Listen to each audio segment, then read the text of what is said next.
my dear students. I am Mudita and you are joining your favorite one and only Mudita IS Warrior. So students, आपके लिए आपकी requested video आ चुकी है। अ letter to God के MCQ discuss करने वाले हैं हम इस वीडियो में। सो अच्छे से सारे क्वेश्चंस अटेम्प्ट करिए और ये भी देखिए कि आपको कितने क्वेश्चन आते थे। अ लेटर टू गॉड इसकी समरी वीडियो आपको ऑलरेडी प्रोवाइड है। अगर आपने चैप्टर नहीं पढ़ा है फर्स्ट फ्लाइट चैप्टर 1 तो इसका वीडियो मैं आपको डिस्क्रिप्शन में प्रोवाइड कर दूंगी। आप चैप्टर वहां से अच्छे से समझ सकते हैं।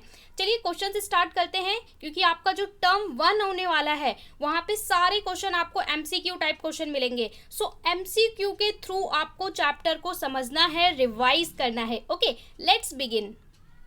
क्वेश्चन नंबर 1 आपके सामने आ चुका है। What did लैंचो hope for? लैंचो किसकी होप कर रहा था? Option A, a good shower of rain for his crop. Option B, a motorcycle, a tractor, none of the above. So वो किसकी होप करेगा, किसकी उम्मीद करेगा? शावर की, बारिश की होप करेगा। क्यों? क्योंकि वो एक फार्मर है। उसकी फसल के लिए जो सुंदर सी उसकी अच्छी सी फसल तैयार हुई है उसको बस एक चीज की कमी है और वो क्या है? रेन की, बारिश की। हम लोग बारिश का इंपॉर्टेंस उस तरीके से नहीं समझ सकते जिस तरीके से एक फार्मर समझता है। एक फार्मर के लिए जो उसका रेन होता है वो उसको पूरे साल खुश रहना है या दुखी रहना है ये डिसाइड करता है। उसकी फसल कैसी होगी ये डिसाइड करता है। Okay, so option A is the correct answer. Next question में पूछा है व्हाई वॉज लैंचो सेटिस्फाइड? लैंचो क्यों सेटिस्फाई था? On seeing a new tractor in his field, अपनी फील्ड में न्यू ट्रैक्टर देख के। On seeing a new buffalo को देख के। On seeing the field of ripe corn with flowers या नन ऑफ द अबव। जब वो अपनी वैली से मतलब उसके घर के बाहर जो उसकी झोपड़ी थी वहां से जब देखता है तो उसका ये बताया गया है ना स्टोरी में कि उसका घर जो निचली वैली थी उसके टॉप पे था। तो जहाँ पे उसका घर था वहां से यहाँ पे नदी बहती हुई नजर आती है। उसकी फसल, पूरी जो फसल है वो नजर आती है। और उसकी फसल कैसी होती है? कॉर्न की थी, पकी हुई फसल थी मकई की। ऊपर फूल ही फूल, फ्लावर ही फ्लावर नजर आ रहे होते हैं जिससे वो बहुत ही खुश और सेटिस्फाई फील करता है कि इस साल उसकी फसल बहुत अच्छी है और वो पूरे साल बहुत अच्छे से इस फसल से बहुत सारा पैसा कमा पाएगा। बहुत ही सेटिस्फाई वाली फीलिंग होती है कि उसकी फसल बहुत अच्छी है। So she is the correct option. Next question है why did Lencho need money? Lencho को क्यों पैसों की जरूरत थी? टू बाय अ ट्रैक्टर खरीदने के लिए। To buy a new phone. To buy a buffalo. देखिए, जिस स्टूडेंट ने स्टोरी नहीं पढ़ी है वो गलत ऑप्शन टिक कर देगा। क्यों? क्योंकि देखिए स्टोरी में आपको ये पता है कि फार्मर है, ठीक है, ये एक किसान है, तो लोग सोचेंगे भाई ट्रैक्टर की ज़रूरत होगी उसे या बफेलो की ज़रूरत होगी। पर किस लिए चाहिए था उसे? To save his family from hunger, अपनी फैमिली को भूख से बचाने के लिए। क्योंकि उसकी जो पूरी क्रॉप होती है वो पूरी क्रॉप तो खराब हो जाती है फसल।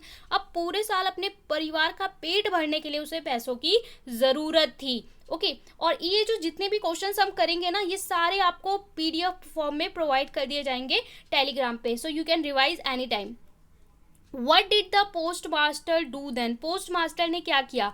He decided to collect the money and send to Lancho. He throw away the letter. He decided to beat Lancho या फिर he gave it to other postmaster. क्या डिसाइड किया? तो जहाँ पे वो लेटर भेजता है वहाँ पे जो पोस्टमास्टर होते हैं वो क्या करते हैं? वो डिसाइड करते हैं कि वो मनी कलेक्ट करेंगे, ठीक है, चैरिटी फॉर्म में अपने ही पोस्ट ऑफिस में सबसे थोड़ा थोड़ा कलेक्ट करेंगे और उसको सेंड करेंगे। किसे? लैंचो को। क्यों? क्योंकि वो नहीं चाहते थे कि एक पर्सन का जो इतना फेथ है, बिलीव है गॉड पे, वो ब्रेक हो। So option A is the correct answer. Come to the next question, who read the letter sent by Lencho? जैसे ही आप पढ़ेंगे लेटर तो जिसने स्टोरी नहीं पढ़ी है वो टिक कर सकता है, भाई वाइफ को लेटर लिखा होगा। फार्मर है, इसने किसी और फार्मर को लिखा होगा, ठीक है। तो किसने रीड किया था? The postmaster. तो करेक्ट आंसर क्या होगा? पोस्टमास्टर। पोस्टमास्टर ने ही उसके लेटर को रीड करा था। Who read the letter sent by Lencho? Lencho ने जो लेटर सेंड किया था उसे रीड किसने किया था? पोस्टमास्टर ने किया था। ओके, नेक्स्ट क्वेश्चन पे चलते हैं। बहुत ही अच्छी स्टोरी है। Who is the author of lesson a letter to God? जब आप पोयम पढ़ते हो ना तो वहां पे हम बोलते हैं, सॉरी स्पेलिंग गलत है, पोयम। जब हम पोयम पढ़ते हैं तो हम हमेशा याद कर लेते हैं name of the poem, name of the poet, लेकिन जब स्टोरी पढ़ते हैं तो राइटर का नाम, ऑथर का नाम पढ़ना भूल जाते हैं। लेकिन ध्यान रखिए एमसीक्यू क्वेश्चन है तो स्टोरी में भी आपसे राइटर का नाम पूछेगा। तो जी एल फ्यूंटीज इनका नाम है, अ लेटर टू गॉड के राइटर हैं, तो इनका नाम एग्जैक्टली आपको याद रखना है जिससे कोई भी कंफ्यूजन ना हो। Come to the next question, 7 question, what is the irony in this lesson. इस लेसन में आयरनी का क्या मतलब है। Lencho was sad after the hail storm even through he was the one waiting for a shower. Postmaster laughed at the Lancho but still helped arrange money. Lancho blamed the post office employ who in fact helped him. So यहाँ पे irony किसके लिए बोला गया है कि भाई जो लैंचो की जिन्होंने हेल्प की ऑफिस के एम्प्लॉय, उनको ही वो क्या बोलता है, उनको ही ब्लेम करता है। Okay, so C is the correct answer. Question number 8 में बोला है what did Lencho think of the post office employ. Post office employ के लिए वो कौन सा वर्ड यूज करता है, क्या सोचते हैं उनके बारे में। Bunch of crook, rude, use, unhelpful या proud. So bunch of crooks, वो बोलता है कि जो पोस्ट ऑफिस के लोग हैं, जब वो लेटर लिखता है बंच ऑफ, जो पोस्ट ऑफिस के लोगों कैसे, बंच ऑफ क्रूक, ठीक है, वो ठगों का झुंड है, ऐसे वर्ड होता है ना, सारे ठग हैं, तो इस तरीके से वो bunch of crook word use करता है। नेक्स्ट क्वेश्चन नंबर 9 में why was लैंचो not surprise on seeing money in the envelope. जब वो पैसों को देखता है तो वो सरप्राइज क्यों नहीं होता, जो उसके साथ जो लेटर आया होता है, लेटर के साथ जो मनी होती है उसे देख के वो सरप्राइज क्यों नहीं होता।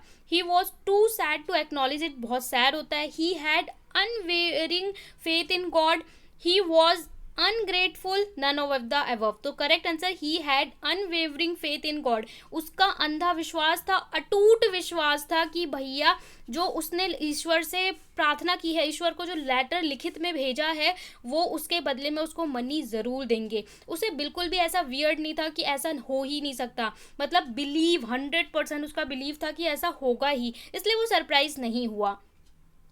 Next question, how much money was the post master able to arrange. Post master ने कितना पैसा, कितने मनी अरेंज किया था। 100 pesos, nil, 1000 pesos, 70 pesos. So D is the correct answer, 70 pesos वो कलेक्ट कर पाया था। और कितने की डिमांड की थी, तो जो लैंचो था उसने मांगे कितने थे, 100 मांगे थे, 100 पैसोस, बट वो अरेंज कितना कर पाते हैं post master, 70 pesos. Next question है why did the post master decide to reply Lencho letter. Lencho के लेटर का रिप्लाई करने का क्यों सोचा पोस्ट मास्टर ने। He was a good man, he felt empathic, to preserve Lancho's faith in God, all of the above, to preserve Lancho's faith in God।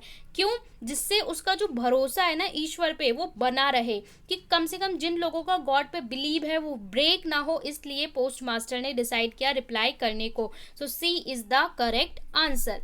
Question number 12 में बोला है the post master was a fat amiable man, what is the meaning of amiable. So देखिए यहाँ पे जो character बताया, characters के थोड़ा सा करने की कोशिश की है पोस्ट मास्टर की, कि पोस्ट मास्टर कैसा है, फैट है, एमिएबल मैन है। सो यहाँ पे what is the meaning of amiable. Amiable का मीनिंग क्या है, रूड, हेल्पफुल, इंथ्योस्टिक या फ्रेंडली। सो सी यानी फ्रेंडली, ठीक है, कैसे हैं, थोड़े से मोटे, हंस मिजाज के हैं, खुश मिजाज के और फ्रेंडली नेचर के हैं पोस्ट मास्टर साहब। So C is the correct answer.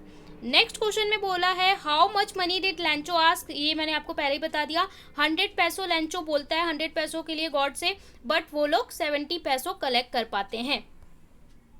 14 में बोला है what was the only hope left in the heart of the Lencho's family. Lencho's family के लिए कौन सा होप, आखिरी उम्मीद बची थी, तो ये क्या था, compensation from the government, help from farmers association, उनके पास कोई होप ही नहीं बची थी, there was no hope left, या हेल्प फ्रॉम गॉड। तो गॉड से हेल्प मिलेगी, केवल इनके पास यही उम्मीद बची थी कि गॉड ही है जो अब उन्हें बचा सकते हैं भूख से। तो इसका सी जो है करेक्ट आंसर होगा। The field looked as if were covered in, कैसा लग रहा था if were covered in, salt, locus, sugar या आइस। सो करेक्ट आंसर क्या होगा, salt. The field looked as if were covered in, अगर वो कवर होता किससे, सॉल्ट से, इस तरीके से नजर आ रहा था। नेक्स्ट क्वेश्चन है which crop was growing in Lencho's crop. Lencho की जो फील्ड थी वहां पे कौन सी फसल लगी हुई थी, ठीक है, फसल कौन सी उगी हुई थी, तो कॉर्न की, मकई जिसको बोलते हैं, ठीक है, मकई की, जैसे आप खाते हो ना बेबी कॉर्न, उसको पहले किसान को उगाना पड़ता है, तो कॉर्न की, बार्ली, राइस, तो यहाँ पे कॉर्न एग्जैक्टली याद रखना है। नेक्स्ट है where did Lencho expect the downpour to come from. Lencho ने क्या एक्सपेक्ट किया था जब वो अपने घर के बाहर खड़ा हुआ था, ठीक है, तो उसने क्या एक्सपेक्ट किया था कि जो बारिश होगी आसमान की तरफ देखकर वो किधर से, north, north east, north west, south east, so north east. अगर आप कंफ्यूज हो जाएं एग्जाम में तो आपको इस तरीके से ध्यान रखना है कि जब भी आप दिशाओं की बात करते हो तो ये होता है ईस्ट, ये वेस्ट, ये नॉर्थ, ये साउथ। तो हमारा नॉर्थ ईस्ट ये होता है हमारा नॉर्थ ईस्ट, है ना।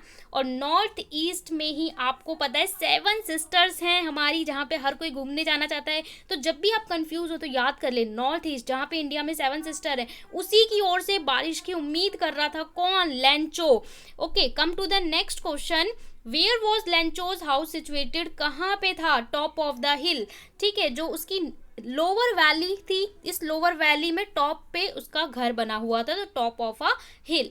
ओके, नेक्स्ट क्वेश्चन है what did Lencho compare the large rain drop. Large rain drop को, जो पानी की बड़ी बड़ी बूंदे, इस तरीके से जो बूंदे गिर रही थी, उसको उसने किससे कंपेयर किया, सिल्वर कॉइन, पर्ल्स, डायमंड या new coin. So new coin से कंपेयर किया था। जो बारिश होनी स्टार्ट होती है तो बड़ी बड़ी बूंदे गिरती हैं तो वो बहुत खुश फील करता है, उसे न्यू कॉइन से कंपेयर करता है।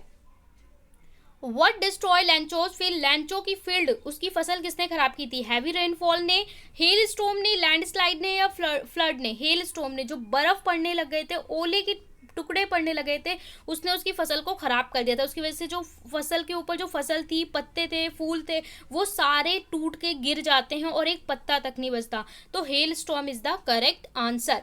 नेक्स्ट क्वेश्चन में आपसे बोला है लैंचो compare the quantum of damage with, उसका जो इतना बड़ा डैमेज हुआ था उसको उसने किससे कंपेयर किया था, attack by rat, attack by crow, plus of locus या none of the above. So C is the correct answer. उसने एक सेंटेंस कहा था अपने बेटों को बुलाकर, फील्ड में वो खड़ा होता है और खड़े होके अपने बेटों से बोलता है कि अगर ल्यूकस का अटैक होता है, यानी कि जो टिड्डियां होती हैं अगर उनका अटैक होता है, वो भी हमारे लिए इससे ज़्यादा छोड़ जाती हैं जितना जो ये रेन, बारिश ने और इस तूफान ने जो बर्बादी की है, इसने हमारे लिए एक पत्ता तक नहीं छोड़ा, मतलब फसल के ऊपर एक पत्ता तक नहीं बचा है। इससे ज़्यादा तो ल्यूकस का यानी टिड्डियों का जो अटैक होता है वो इससे ज़्यादा, कहीं ज़्यादा हमारे लिए छोड़ जाते हैं, ऐसा एक सेंटेंस कहा था।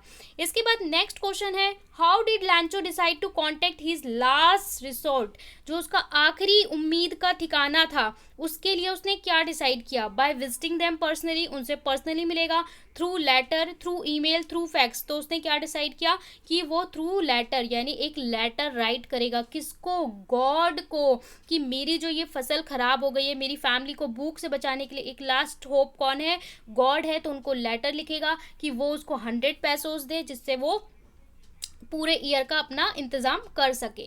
इसके बाद नेक्स्ट क्वेश्चन है what was the immediate reaction of the postman on seeing the letter.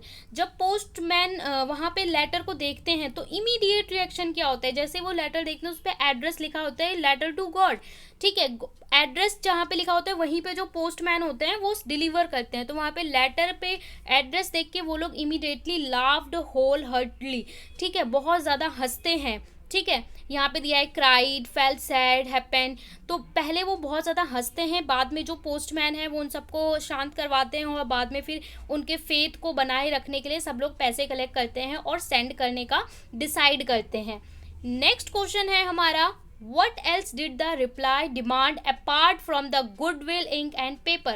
So इसके साथ क्या चीज रिप्लाई की गई थी, lost crop, money, God signature, new sheet. तो क्या किया गया था, मनी की गई थी, B is the correct answer.